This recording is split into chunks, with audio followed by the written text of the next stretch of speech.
Welcome to the A.Little.Mental podcast, the place where you can find credible information, resources, and community to help you reach wellness a little mental at a time.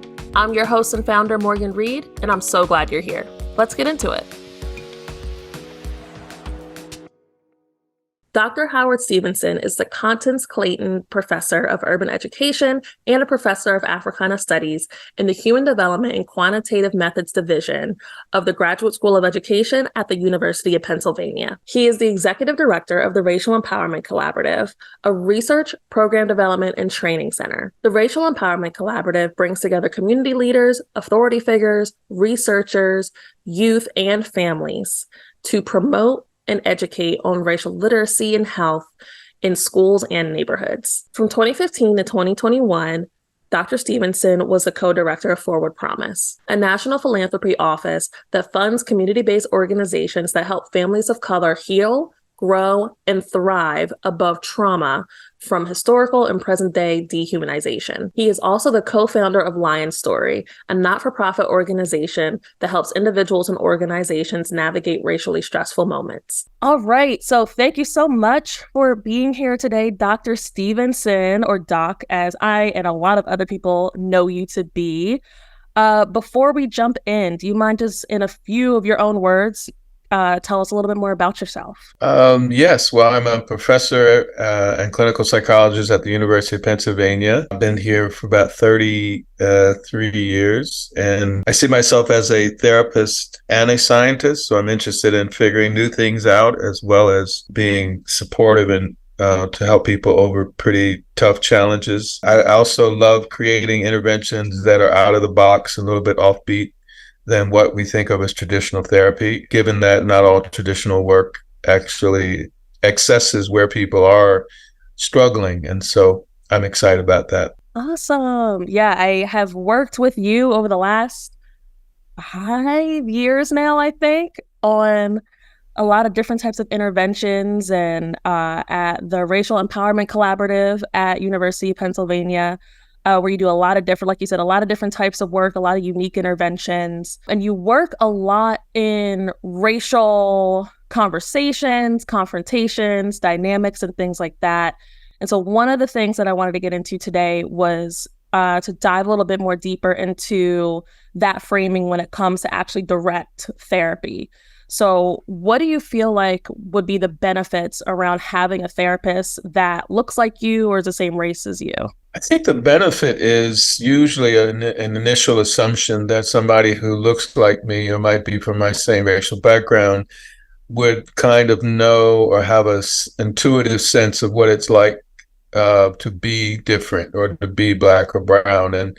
And in that sense, it might ease my earlier concern that I might be misunderstood or I could make a mistake. And I think I could be actually wrong about that assumption that somebody who looks like me gets me.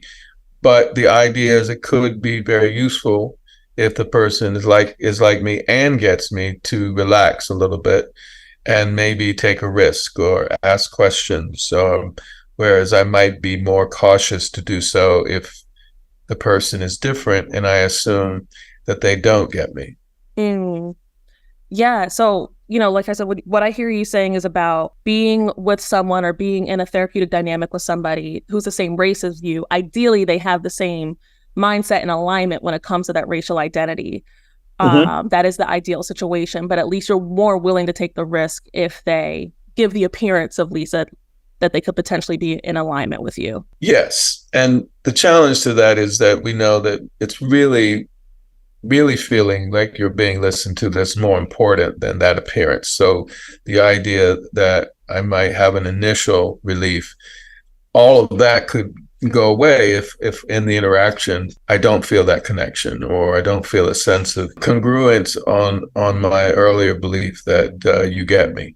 Yeah, absolutely. And that kind of leads me to like my next question around some of the downsides. And that is kind of like the other side of the token, where ideally you would think, being with someone automatically. So like you said, if I was with a Black therapist and I identify as Black, that would make me feel kinship, that would make me feel safe. But then if I get into a situation where I don't feel that, how does one raise their awareness of that and recognize that it may just not be that person, as opposed to I don't identify, like have that kind of fissure Mhm. or fission with their own racial identity. Well, I think partly, going to therapy can be scary for so many folks because if you haven't done it before or it's out of the blue from where you grew up and how you grew up, you might think that it's one and done, that you only have a shot. And if it doesn't go well, then it's over. But we should go to a therapist like we go to a grocery store. We technically, if we didn't like the way the fruit was handled in one store, we wouldn't just buy it or eat it. The same would be true. We go to another store that might have a better selection of what we think is going to be more nourishing. And emotionally, that's the same way we should pick our therapists. So that, sometimes not getting along with your therapist is a good sign because you get clarity over maybe this isn't right. And choosing my help and support is a more healthy thing to do. Absolutely. I think that's a lot of the conversations I end up having with folks, is that your first experience with therapy is not the end all be all. Like you said, it's a lot of times it's like going to the grocery store, like you said, where you might not find the best piece of fruit. That doesn't mean that every fruit is rotten or is bitter. But you do have to still have that flexibility in your awareness to understand that that may happen. So in shifting to thinking about that flexibility and just openness to experience, what do you feel like maybe some benefits of having a different identity than your therapist? Well, if you can still join or connect, that's more important than the therapist in a sense. If you have to feel like you're being heard, part of the idea of being heard from someone with a different perspective, they might be able to challenge your perspective. And in a sense, really good therapists pick up on if we're not vibing, if I'm not vibing with my client, and they literally should take some of the burden off of clients about that and ethically offer, if this isn't working out, which gives the client a chance to make that decision earlier, right? So it's not really being supportive if we're noticing that we're not connecting and we don't speak on it. And so on behalf of our clients, it's probably better to give feedback on how it's going, or even ask our clients how it's going, so that the client doesn't have to feel like it's all on them. Absolutely. Yeah. In an ideal situation, like you said, it would be the therapist I love that you mentioned that, taking the burden off of a client to have to engage in that way, and instead naming it and recognizing like, hey, there's some discomfort here. There's some space and some distance here. I may not be the best fit because of that. Mm-hmm. Let's walk that out and see what the best pathway is for moving forward. Unfortunately, not all therapists are created equally, or as culturally competent. So and I know that there are oftentimes that, again, that dynamic, it very much feels like the therapist is the authority figure in that kind of power exchange. What do you think, if there is something for the client themselves to do, whether it's for themselves, whether it's the noticing in themselves, or for the advocacy of themselves? Because I think advocating for yourself, like you said, it's supposed to be the therapist who's supposed to help you do that. But if for whatever reason that therapist isn't giving you that opportunity, how can you as the client advocate for yourself in such a vulnerable space? Well, partly it's important before you make a decision, and finding your voice is absolutely important. You could think of it in any kind of therapy, any kind of support. It's going to be much more powerful if that support is teaching you how to find your voice, because we just don't naturally stand up for ourselves. We have to be taught. And so, one of the strategies we've used in our work, as you know, to try to help folks find their voice, we call it calculate, locate, communicate, breathe, and exhale. And primarily its purpose is to increase what psychologists call interoceptive awareness. That is, do I notice what's actually going on with me? So I may have a conflict with my therapist, but I may not be tracking how that is affecting me, my movement, my hesitation, my talking more or talking less, talking about things that are unrelated to why you've even come to therapy. All those could be signs that I'm anxious. And so interoceptive awareness is can I see myself actually be myself in the moment? So am I noticing that I'm nervous? Am I noticing that my anxiety is at a high level of intensity? Am I noticing that my talking more is giving away that I'm anxious? How's my body reacting? I'm giving off body signals that are also telling and communicating that anxiety. So what I'm feeling, what my body's doing, what I'm thinking and saying to myself, all of those become ways to know ourselves better. And so finding your voice is really a function of, if I know what's going on with me in my body, thoughts, and feelings, then I'm more likely to have more evidence that something's not right. And then I have a choice of whether I want to speak up about it or not. Absolutely. And like you said, as you know, we both have definitely spent our time in CLCBE, but I was wondering if we could kind of connect it because it's such a powerful tool. It is such a powerful skill set. And I know you talk a lot about the fact that racial literacy, which is this tool, is kind of a part of that idea. And we can circle back to that as well. We can break down exactly what that first C, L, C, and B and E are and draw those out and dive a little bit deeper into those. Sure, sure. So CLCBE, calculate, locate, communicate, breathe, and exhale, is again trying to increase my awareness of what's happening to me. So calculate, simply, the first C is meaning, can I first notice what feelings are going on? And they may be all similar, sad, negative feelings, or they could be contradictory. I could feel sad and happy. I could feel hopeful and doubtful. And so the part about it that's so important, can I just notice the feelings? Can I identify as many of the feelings that I'm having as possible? And then after I can say I'm angry and I'm sad and I'm doubtful, for example, I could rate those. And then what are their intensity? Like if I'm angry at a 9 and I'm sad at a 6 or 4 or 3, but I'm doubtful at a 10, those become ways that I know more clearly what's happening to me in the moment. So that's calculate. Locate would be, where in my body do I feel those things? And in a sense, since our body keeps a score of what's happening to us emotionally, knowing where in your body that feeling is most likely to be impacting you gives you an opportunity to do something about it. And it increases your self-awareness. I know not only that I'm doubtful, but I'm doubtful because I'm overthinking things. I notice that I'm self-talking a lot more about things. Or if I'm sad, I notice that I'm not looking directly at my therapist, or I'm looking around. So once I connect the feelings to my body to locate, I have a more of a handle on what's happening. Now, sometimes I find things in my body and it scares me a little bit more. And so part of that means I have to work even harder to calculate and locate.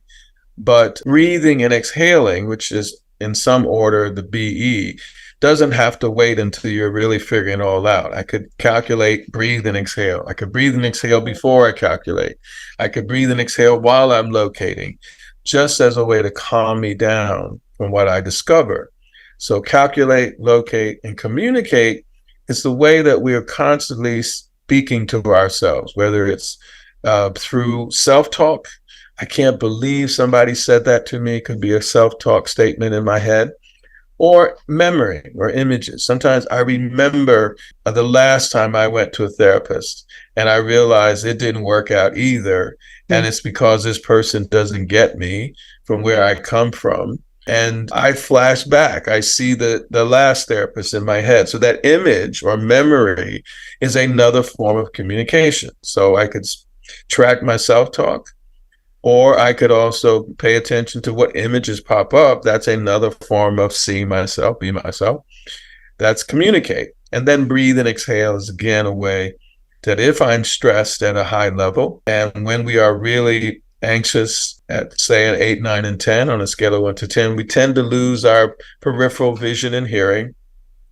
We tend to be more focused of the danger or fears in front of us, but that means we miss out on other information left and right. And breathing and exhaling opens up that vision and hearing so that we're not so blindsided or we're not so tunnel visioned in our moments.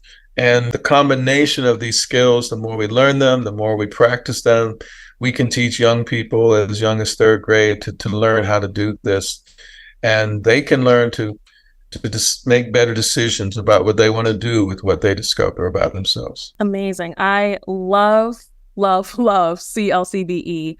And I really, when you first introduced it or when I first learned about it from you, I think the biggest thing for me was recognizing it as getting power back for myself in situations, right? Especially in racialized situations where oftentimes, like you talk about like that deer in the headlights, you're stressed, you don't know what to do, you don't know how to interact, you don't know what's right, what's wrong.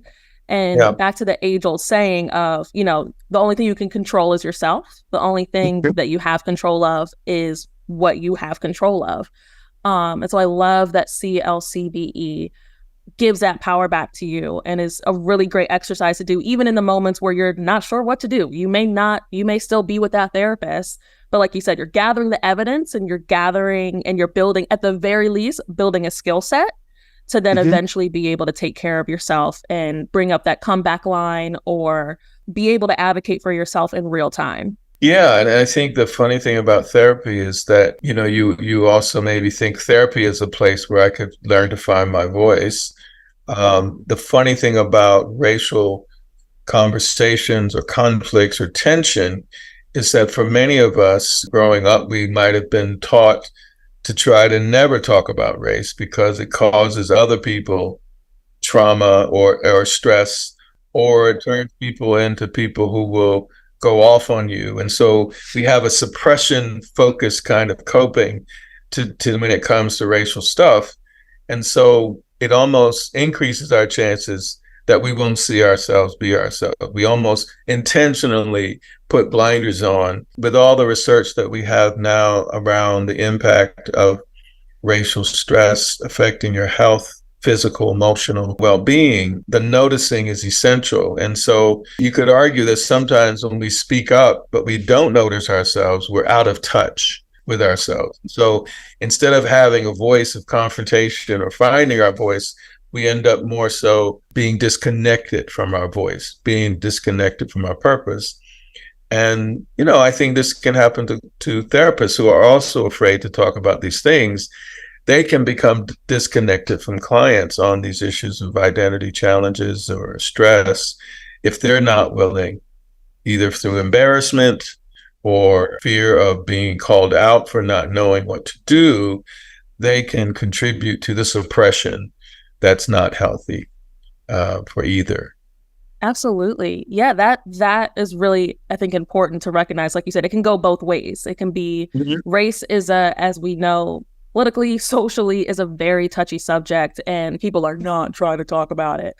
And so when you get into a space where you're supposed to be able to be vulnerable and transparent, and your therapist doesn't give you that avenue to talk about that part of your identity, regardless of whether you share it or not, it can bring up racial stress for you. It can bring up racial stress for your therapist. And then again, there's that distance in that dynamic, which is really, powerful, again, to be able to have tools to control what you can in that situation. So then in terms of proactivity, before you get into the situation with the therapist, I have a lot of people who end up asking, like, what can I do to refine my search, to try to do my best to select the best person for me, knowing that, a therapeutic dynamic is grown over time. But, when you're going into these perspective conversations with a therapist, what do you feel like is a good set of strategies or things to pay attention to and to raise awareness of noticing as you're talking to potential therapists? Great question. I think maybe writing down your questions of what you might be worried about.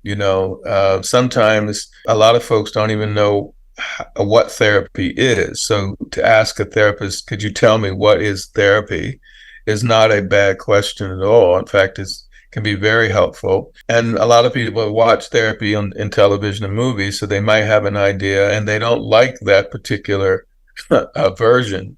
So that question can help. Another is sort of, therapists are different. So how do you do therapy? What's your style? What's your way? And, and we think of this as inoculating the client in a sense to give them a sort of mini lesson on here's what's likely to happen when you're working with me. So I think asking a therapist, what am I likely to experience in your form or style of therapy? Do I do all the talking or do you do all the talking? What's this going to be like? And then, the kinds of questions around ethics that people might have, like how do I know I can trust you to not tell anybody? What if we disagree? How much does this cost? Great question. Basic stuff like somebody told me to come, but they didn't tell me how much it costs. And do you take insurance? For sure. A bigger problem these days, unfortunately, fewer and fewer people are taking insurance. It's crazy. Yeah, it's rough. Yeah. So I think creating an atmosphere for clients so that they can ask any kinds of question is probably a great way to start therapy. Yeah, I love how, you brought up all these different sorts of questions that I absolutely relay to folks who I speak with as well. Like there is never a bad question or a wrong question. And I think even the very fact, like you asking, like, what is therapy like with you? That shouldn't be a question that catches them off guard. It shouldn't be a question that they feel is above them, and that how they react to you even asking them questions like that can tell you a lot about what that therapist is about, and if you are aligned, if you'll feel comfortable being able to ask questions and say certain things in session with them. So I think those are all super, super great examples of questions to ask. As we are wrapping up, I wanted to give an opportunity to see if there was anything else in terms of considering therapists of either similar racial identity or different racial identity that you want to make sure that listeners take away from this conversation. I think the tension around difference, whether it's racial or other kinds of identities, kinds of stressors, it's okay to say, if I want to talk about Black things and racism, it's okay to say that's part of the challenges that I want. And it's okay to ask, can you handle if I talk about racism and what I think on my job or in my relationships, or am I going to have to only talk about certain things? And I think it kind of gets to another question around what if you and I disagree? What's your policy on conflict when I don't agree with you? And that is, it doesn't have to be just about race, but it could be about anything. It's a little bit different than saying how is therapy going to go, but it's getting a bit more direct. What if I don't agree with something? And I think all of those can trigger wonderful opportunities for therapists to build and join. The range of feelings that I can actually express to my therapist means it's actually a safer space. Now, everybody's not going to express a range. They're going to maybe stay, but nice to have the option. Absolutely. There's so many more good questions there. I love that one question there around how do you handle conflict resolution if I don't agree with you? Can I talk about racism in here? Can I talk about sexism in here? Are you about to get uncomfortable? Are you going to shut me down? Again, all really, really powerful tools, and even, affirming questions for folks to kind of put into their toolkit. So thank you so much, Dr. Stevenson, for joining me today. If you want to learn more about the work that Dr. Stevenson does, you can visit Racial Empowerment Collaborative online. Or if you want to learn more about therapy, about what to do in therapy, how to find a therapist, you can also find us online at A.Little.Mental.org or on Instagram at A.Little.Mental. Thank you so much, and don't forget to take care of yourself today. Thanks for getting a little mental with me today. If you would like to find more resources, visit A.Little.Mental.org. And remember, be kind to yourself today.